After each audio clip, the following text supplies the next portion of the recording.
my Steam Deck for a while now. Admittedly, I've been going back and forth between a few systems right now because there's been a lot of new releases across all of them that have been drawing my attention, but I wanted to give a little update about what I've really been actively playing on my Steam Deck. And really at the moment, while some of it is new stuff and games that have been recently updated, a lot of it has really just been me re-exploring my Steam library. There are so many games that I've purchased in the past that I either started up a little bit and didn't really click at the time, or I did get into it, but then I got sidetracked with something else, and also some stuff that I did very thoroughly play before, but maybe there's just a little bit more content I haven't done yet, and I've been hankering to replay anyways, so what better time than to dive back in with the Steam Deck?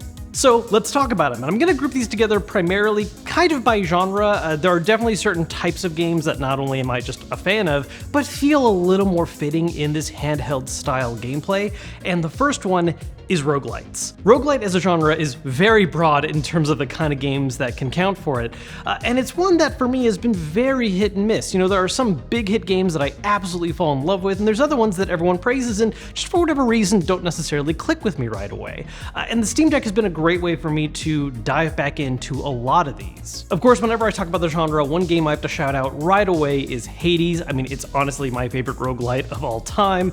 The way it's able to spin narrative different than others, and even though I have very thoroughly played through pretty much all the story the game has to offer, I find myself still being drawn to just wanting to do more and more runs back to back to back, trying out other weapons, trying to get better high scores with weapons I don't traditionally use. And in fact, it's actually, I think, the only game in my Steam library, not counting some of the more simple narrative-focused ones, that I have all the achievements for. And yeah, it's just not a game I see myself really stopping playing anytime soon. I'm not necessarily playing it non-stop, there's lots of other stuff going on, but it's just one that it's very comfortable for me to revisit often.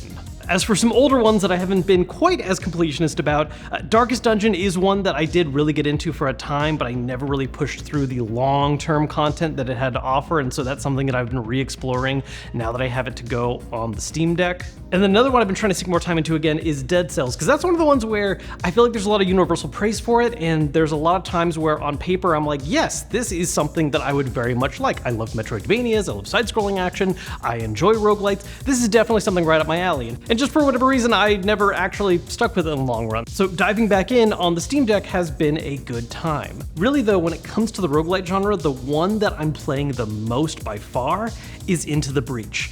This is another one where, you know, it got a lot of rave reviews, and for whatever reason, I just didn't approach it the right way back in the day. And it recently got a major patch update, and I've just been in a mech mood in general, partially because I've started playing a mech tabletop RPG called Lancer. So I've been wanting to play more mech games.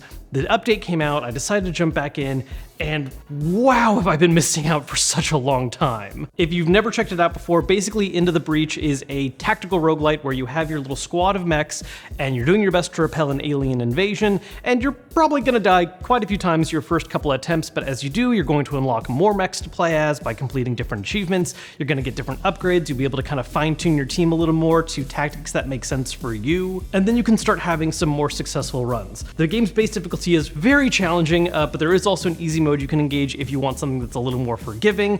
There's a lot of additional new content to work with, the latest patches added, including more mechs to play as. I just can't emphasize enough that this is a game that I totally just slept on for way too long, and now that I'm playing it, I am absolutely in love.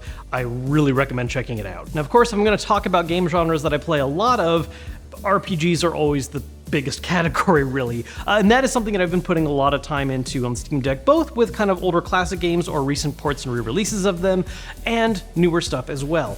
On the kind of older game side of things, Final Fantasy Pixel Remasters, even though those are new releases, they are, of course, re-released versions of the classic Final Fantasy games, and this has been a great way for me to dive back in. It's actually really interesting because the history of classical Final Fantasy games and the number of re-releases they've had and what changes have been done and taken back and forth really does make playing these latest versions actually kind of interesting, because there's stuff that I sometimes expect to be present that isn't anymore because it was, oh, this was added in the GBA version and then got removed in the remaster. But still, all of them are great. 4 through 6 in particular, I've been having a great time replaying through. I will say that the redone pixel style is a little hit and miss sometimes.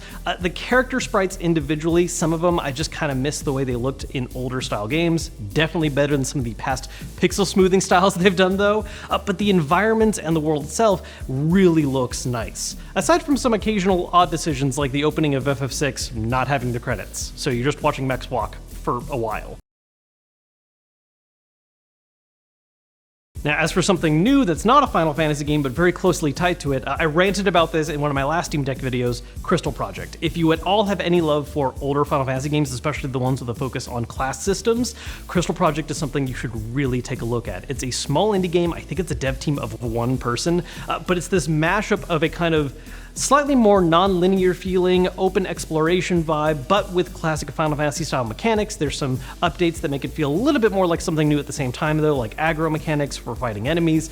It's just something that feels like a really cool mixture of things that I love about some older Final Fantasy style games, but remixed into something new that feels really fresh. And then when I talk about RPGs, I'm really not just focused on just the JRPG style. There's a lot of computer RPGs that have had ports to other systems before, but traditionally I just usually stick to them on PC that I'm now diving back into on the Steam Deck. Disco Elysium, for instance, is one game that I absolutely love and actually have not gotten around to finishing yet because I keep running into this wall of decision paralysis where I want to keep restarting and try different things, and I've put so many hours into that game and have not once actually gotten all the way to the end because I keep getting a little farther and then deciding to maybe start up again and try something a little bit different, which with the Steam Deck, I feel like I'm going to finally be able to push through, but we'll find out. And on a related note, Divinity Original Sin 2, very similar kind of situation, especially with Larian right now working on Baldur's Gate 3. I've been enjoying the beta test for that a lot, and so going back to Divinity, which is a fully approved Steam Deck title, it's been really cool. I will say that it's a kind of game where I still feel like keyboard and mouse is the best way to control it, but I've really been getting a better hang of how to use the Steam Deck style controls for it, and it's been worth it because I definitely have a little bit better focus and attention with handheld sometimes because I don't have to be at a desk. I can be walking around my apartment a little bit, and just being able to dive back into this game has been really fun. Now, as for another genre of game that feels great on handheld for me, at least when I'm doing single player and not necessarily playing with a group of friends, beat 'em ups. I absolutely love beat 'em ups, and while there is something to be said for playing with a group of friends locally on a game, which is something I really enjoy, I also just like to dive in on my own, which the Steam Deck has been great for, and it doesn't hurt that we've been having a lot of great releases lately.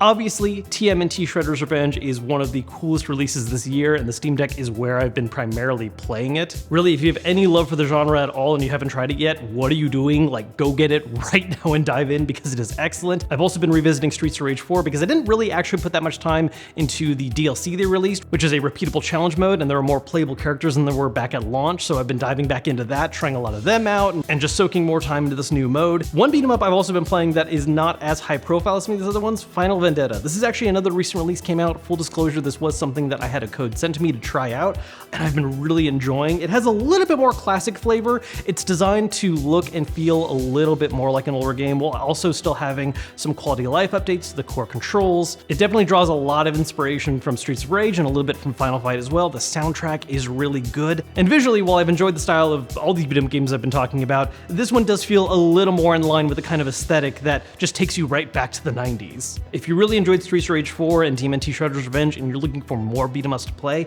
I think this is a great additional recent title to give a look. And those are really, I think, the big three genres that kind of cover most of what I've been playing. There's a couple other mishmash of other titles, a couple Metroidvanias. I've been redoing Hollow Knight because I love Hollow Knight, and I actually never did a lot of the really late game other side completion stuff you can do, so I've been replaying through that again, which has been a great time.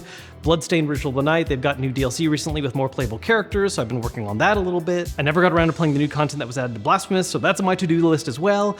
The backlog is very real. Something else that I've been trying to soak more time into, and I'm absolutely terrible at that I wish I was better, Shovel Knight Pocket Dungeon. I absolutely love Shovel Knight, not just simply the side-scrolling action adventure of the original one, but just the general flavor of it, and I want to embrace all the games come out, but I am also really, really bad at this style of puzzle game. It's just never been something I'm good at. It's always a genre that I'm into, but that I don't really have the patience and reactivity, I think, to be good at it. But maybe this is the one that I'll actually get better at because I do want to do more with it.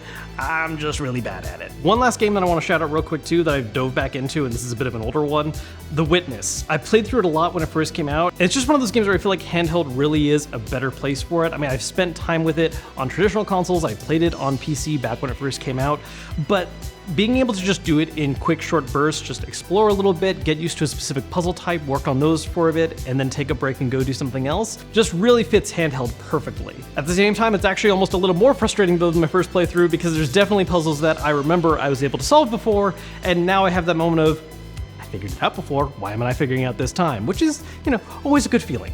So yeah, those are my Steam Deck games. Let me know down below if you guys have a Steam Deck, what games have you been playing and putting time into? If you don't have one, but you've been thinking about getting one, what kind of games would you love to play on it? As always, if you enjoyed the video, thumbs up to let me know. Thumbs down if you didn't. It's good info for me to have. Subscribe if you haven't yet, and I will see you guys later.